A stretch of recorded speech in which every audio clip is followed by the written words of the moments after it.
Leadership. All of us have the ability to be leaders.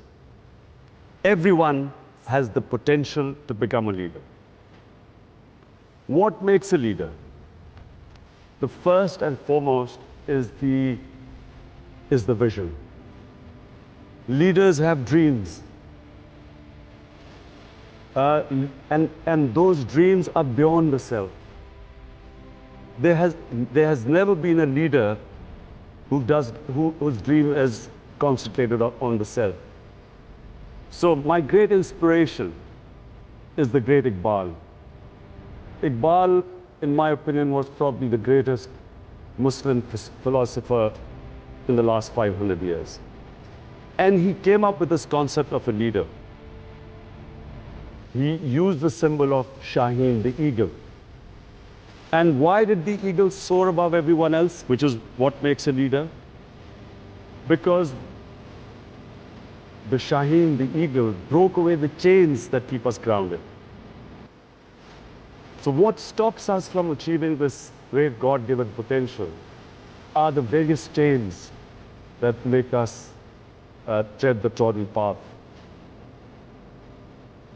So the Shaheen, the eagle, has great dreams. The difference is not talent, difference is not education. Difference is that a leader dreams what others are scared to dream of. Dream the impossible. And then that dream is, as I repeat, is not based on the self. They always think bigger than themselves. It's either their nation, the society, and then they struggle to achieve that dream. Now, the quality that distinguishes leaders is their ability to take pressure. Winston Churchill became a leader in Britain. When the biggest crisis was faced by the country, they looked upon someone who could take the pressure. How do you take pressure? When you struggle. When you struggle and when you have setbacks, you pick yourself up, you resume your struggle. It's eventually you get stronger. Each time you pick yourself up, you get stronger. So number one is the vision. Number two, a leader can only achieve his mission if he conquers his fears. The biggest impediment in the way of people achieving their mission is that they get scared. They get scared of humiliation, failure. A lot of people don't attempt things because they're scared that people will laugh at them. People get scared because they're scared. In my 13 years in politics, so many times, and 16 years in politics, so many times, I was offered compromises to become part of a government, accept something less. There's always a temptation during bad times to accept something lesser than your dream. And that's where the downward slide, as I said, starts.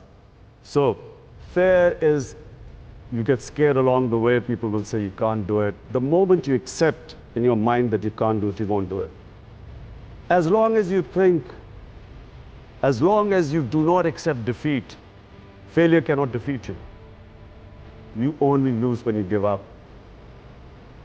As long as you keep pursuing your dream, every setback is a time to analyze when you went wrong. Analyze your mistakes, correct them, pick yourself up, start your struggle again. One of the great attributes of a good leader is his ability to analyze where he went wrong. The ability to be their own best critic. And finally, a leader must have integrity. You cannot have a leader who does not have credibility. People only follow someone who they trust. So all the great leaders, and our great leader, Jinnah, or even his opponents always knew him to be an honest man.